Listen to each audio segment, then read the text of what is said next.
ಒಂದು ಸಣ್ಣ ಪಟ್ಟಣದಲ್ಲಿ ಶಾಂತಮ್ಮ ಎಂಬ ವಯೋವೃದ್ಧ ತಾಯಿ ವಾಸಿಸುತ್ತಿದ್ದರು. ಅವರ ಜೀವನದ ಕಥೆ ಸಾಮಾನ್ಯವಾಗಿದ್ದರು. ಅದರೊಳಗಿನ ನೋವು ಮತ್ತು ಪ್ರೀತಿ ಅಸಾಮಾನ್ಯವಾಗಿತ್ತು. ಶಾಂತಮ್ಮ ಅವರ ಪತಿ ಹಲವು ವರ್ಷಗಳ ಹಿಂದೆ ಮೃತಪಟ್ಟಿದ್ದರು. ಇಬ್ಬರು ಮಕ್ಕಳು, ಹಿರಿಯ ಮಗ ರಾಘವ್ ಮತ್ತು ಕಿರಿಯ ಮಗ ಸುರೇಶ್ ಅವರ ಜೀವನದ ಆಧಾರವಾಗಿದ್ದರು. ಶಾಂತಮ್ಮ ತಮ್ಮ ಮಕ್ಕಳಿಗಾಗಿ ಜೀವನವನ್ನೇ ಅರ್ಪಿಸಿದರು. ತಮ್ಮ ಹೊಟ್ಟೆ ಹಸಿದಿದ್ದರು ಮಕ್ಕಳ ಹೊಟ್ಟೆ ತುಂಬಿಸುವುದು, ತಮ್ಮ ಕಣ್ಣೀರು ಮರೆಮಾಚಿ ಮಕ್ಕಳ ನಗುವನ್ನು ಉಳಿಸುವುದು, ತಮ್ಮ ಕನಸುಗಳನ್ನು ಬಲಿಯಾಗಿ ನೀಡಿ ಮಕ್ಕಳ ಭವಿಷ್ಯ ಕಟ್ಟುವುದು, ಇದೆಲ್ಲ ಅವರ ದಿನಚರಿಯಾಗಿತ್ತು. ರಾಘವ್ ಚೆನ್ನಾಗಿ ಓದಿ ದೊಡ್ಡ ಕಂಪನಿಯಲ್ಲಿ ಕೆಲಸಕ್ಕೆ ಸೇರಿದ್ದ. ಸುರೇಶ್ ಕೂಡ ನಗರದಲ್ಲಿ ವ್ಯಾಪಾರ ಆರಂಭಿಸಿದ್ದ. ಇಬ್ಬರು ತಮ್ಮ ತಮ್ಮ ಜೀವನದಲ್ಲಿ ನೆಲೆ ಕಂಡುಕೊಂಡರು. ಶಾಂತಮ್ಮಗೆ ಇದಕ್ಕಿಂತ ದೊಡ್ಡ ಸಂತೋಷ ಬೇರೆ ಇರಲಿಲ್ಲ. ನನ್ನ ಮಕ್ಕಳು ಚೆನ್ನಾಗಿದ್ದಾರೆ ಅಂದರೆ ಸಾಕು ಎಂಬುವುದು ಅವರ ಮಾತಾಗಿತ್ತು. ಕಾಲ ಕಳೆದಂತೆ ಇಬ್ಬರು ಮದುವೆಯಾದರು. ಮನೆಗೆ ಸೊಸೆಗಳು ಬಂದರು. ಆರಂಭದಲ್ಲಿ ಎಲ್ಲವೂ ಚೆನ್ನಾಗಿತ್ತು. ಶಾಂತಮ್ಮ ಎಲ್ಲರಿಗೂ ಪ್ರೀತಿಯಿಂದ ನಡೆದುಕೊಂಡರು. ಆದರೆ ನಿಧಾನವಾಗಿ ಮನೆಯ ವಾತಾವರಣ ಬದಲಾಗತೊಡಗಿತ್ತು. ರಾಘವ್ನ ಹೆಂಡತಿ ಲತಾ, ಅಮ್ಮ ಎಲ್ಲ ವಿಷಯದಲ್ಲೂ ತಲೆ ಹಾಕುತ್ತಾರೆ ಎಂದು ಅಸಮಾಧಾನ ವ್ಯಕ್ತಪಡಿಸುತ್ತಿದ್ದಳು. ಸುರೇಶ್ನ ಹೆಂಡತಿ ಪ್ರಿಯಾ ಕೂಡ ಈ ಕಾಲದಲ್ಲಿ ಹಳೆಯ ಪದ್ಧತಿಗಳು ಬೇಡ ಎಂದು ಶಾಂತಮ್ಮನ ಮಾತುಗಳನ್ನು ನಿರ್ಲಕ್ಷ್ಯ ಮಾಡುತ್ತಿದ್ದಳು. ಒಮ್ಮೆ ಶಾಂತಮ್ಮ ಬೆಳಗ್ಗೆ ಬೇಗ ಎದ್ದು ದೇವರ ಪೂಜೆ ಮಾಡಿ ಮಕ್ಕಳಿಗೆ ಉಪಹಾರ ಸಿದ್ಧಪಡಿಸುತ್ತಿದ್ದರು. ಲತಾ ಮುಖ ಮುರಿದು, ಅಮ್ಮ ಇಷ್ಟು ಬೇಗ ಎದ್ದು ಪಾತ್ರೆ ಗದ್ದಲ ಮಾಡಬೇಡಿ, ನಮಗೆ ವಿಶ್ರಾಂತಿ ಬೇಕು ಎಂದಳು. ಆ ಮಾತು ಶಾಂತಮ್ಮನ ಹೃದಯಕ್ಕೆ ಬಾಣದಂತೆ ತಲುಗಿತ್ತು. ಇಷ್ಟು ವರ್ಷ ಇದೇ ಕೈಗಳಿಂದ ಇವರಿಗೆ ಊಟ ಮಾಡಿಸಿದ್ದೆ, ಈಗ ಇದೇ ಕೈಗಳ ಶಬ್ದವು ಅವರಿಗೆ ತೊಂದರೆಯಾಯಿತೇ ಎಂದು ಮನಸ್ಸಿನಲ್ಲಿ ಬೇಸರಗೊಂಡರು. ನಿಧಾನವಾಗಿ ಅವರಿಗೆ ಮನೆಯಲ್ಲಿ ಅತಿಥಿಯಂತೆ ಭಾಸವಾಗತೊಡಗಿತ್ತು. ತಮ್ಮ ಕೋಣೆಯೊಳಗೆ ಮೌನವಾಗಿ ಕುಳಿತುಕೊಳ್ಳುವುದು ಅವರ ಅಭ್ಯಾಸವಾಯಿತು. ಯಾರಾದರೂ ಮಾತನಾಡಿದರೆ ಮಾತ್ರ ಮಾತನಾಡುವುದು, ಇಲ್ಲದಿದ್ದರೆ ಗೋಡೆಯನ್ನೇ ನೋಡುತ್ತಾ ಹಳೆಯ ನೆನಪುಗಳಲ್ಲಿ ಬದುಕುವುದು ಅವರ ಜೀವನವಾಗಿ ಬಿಟ್ಟಿತ್ತು. ಒಂದು ದಿನ ಶಾಂತಮ್ಮಗೆ ಜ್ವರ ಬಂತು. ದೇಹ ಬಲಹೀನವಾಯಿತು. ಅವರು ನಿಧಾನವಾಗಿ ರಾಘವನ ಬಳಿಗೆ ಹೋಗಿ, ಮಗ ಸ್ವಲ್ಪ ಡಾಕ್ಟರ್ ಹತ್ತಿರ ಕರೆದುಕೊಂಡು ಹೋಗುತ್ತೀಯಾ ಎಂದು ಕೇಳಿದರು. ರಾಘವನು ಮೊಬೈಲ್ನಲ್ಲಿ ತಲ್ಲೀನನಾಗಿದ್ದ. ಅಮ್ಮ ಈಗ ಮೀಟಿಂಗ್ ಇದೆ, ಸಂಜೆ ನೋಡೋಣ ಎಂದನು. ಸಂಜೆಯಾಯಿತು, ಆದರೆ ಯಾರಿಗೂ ಸಮಯ ಇರಲಿಲ್ಲ. ಸುರೇಶ್ಗೂ ವ್ಯಾಪಾರದಲ್ಲಿ ಬಿಜಿ.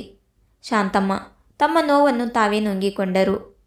ಅಂದು ರಾತ್ರಿ ಅವರು ತಮ್ಮ ಹಳೆಯ ಪೆಟ್ಟಿಗೆಯನ್ನು ತೆರೆದು ನೋಡಿದರು.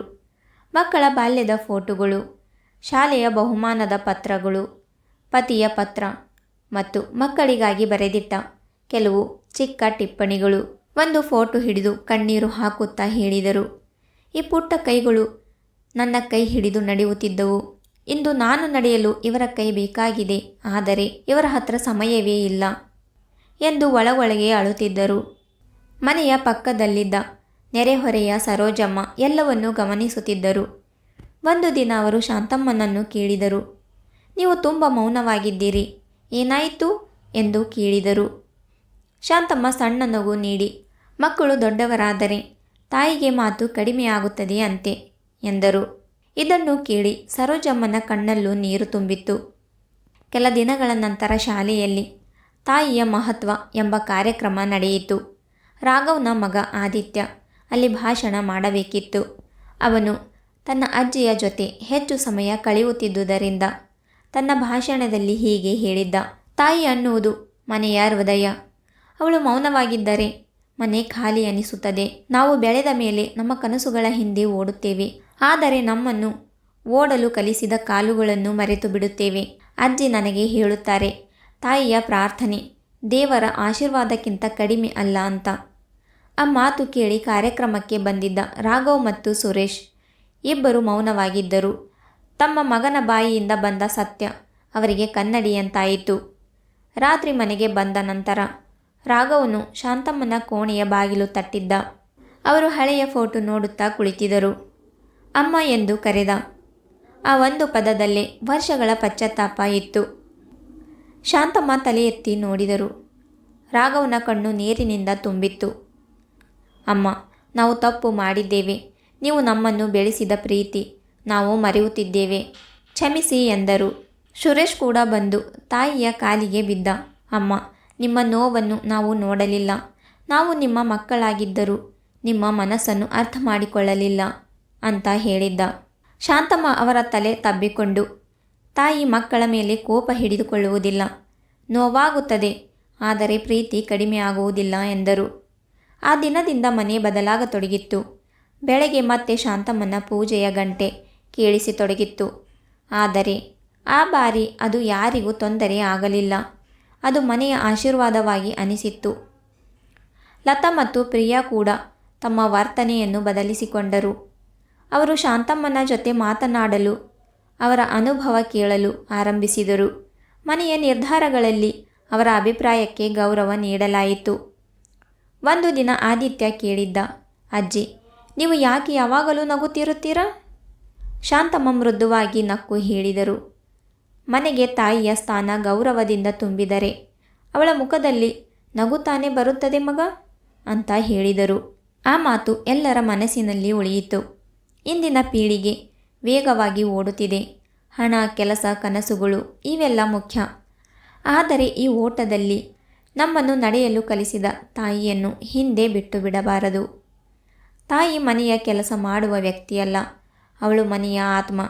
ಅವಳ ಪ್ರಾರ್ಥನೆ ಮನೆಗೆ ರಕ್ಷೆ, ಅವಳ ಮೌನ ಮನೆಗೆ ಎಚ್ಚರಿಕೆ, ಅವಳ ನಗು ಮನೆಗೆ ಹಬ್ಬ. ತಾಯಿಯನ್ನು ನೋಡಿಕೊಳ್ಳುವುದು ಕರ್ತವ್ಯ ಮಾತ್ರವಲ್ಲ, ಅದು ಭಾಗ್ಯ. ಯಾಕೆಂದರೆ ದೇವರು ಎಲ್ಲೆಡೆ ಇರಲು ಸಾಧ್ಯವಾಗಲಿಲ್ಲ. ಅದಕ್ಕಾಗಿ ತಾಯಿಯನ್ನು ಸೃಷ್ಟಿಸಿದನು. ಮನೆಯಲ್ಲಿರುವ ತಾಯಿಯ ಸ್ಥಾನವನ್ನು ಅರಿತವರು ಜೀವನದ ನಿಜವಾದ ಆಶೀರ್ವಾದವನ್ನು ಅರಿತವರು. ತಾಯಿಯ ಕಣ್ಣೀರು ಮನೆಯ ಶಾಪವಾಗಬಹುದು, ಆದರೆ ತಾಯಿಯ ನಗು ಮನೆಯ ಸ್ವರ್ಗವಾಗುತ್ತದೆ. ಆದ್ದರಿಂದ ಹಿಂದೆ ಮನೆಗೆ ಹೋಗಿ ತಾಯಿಯ ಬಳಿ ಕುಳಿತುಕೊಳ್ಳಿ. ಒಂದು ಬಾರಿ ಅಮ್ಮ, ನೀವು ಹೇಗಿದ್ದೀರಾ ಎಂದು ಕೇಳಿ. ಅವಳು ಭವಿಷ್ಯ ನಾನು ಚೆನ್ನಾಗಿದ್ದೇನೆ ಎಂದೇ ಹೇಳಬಹುದು. ಆದರೆ ಆ ಒಂದು ಪ್ರಶ್ನೆ ಅವಳ ಹೃದಯದಲ್ಲಿ 1000 ಹೂವುಗಳಂತೆ ಅರಳುತ್ತದೆ. ಏಕೆಂದರೆ ತಾಯಿಗೆ ದೊಡ್ಡ ಉಡುಗೊರೆ ಬೇಕಾಗಿಲ್ಲ, ಮಕ್ಕಳ ಪ್ರೀತಿ ಸಾಕು. ಅದೇ ಅವಳ ಸ್ಥಾನ, ಅದೇ ಅವಳ ಪ್ರಪಂಚ, ಅದೇ ಅವಳ ಸ್ವರ್ಗ. ಸ್ನೇಹಿತರೆ, ಕತೆ ಇಷ್ಟವಾದರೆ ಲೈಕ್, ಶೇರ್ ಆ್ಯಂಡ್ ಸಬ್ಸ್ಕ್ರೈಬ್ ಮಾಡಿ. ಮತ್ತೆ ಸಿಗೋಣ ಇನ್ನೊಂದು ಕಥೆಯೊಂದಿಗೆ.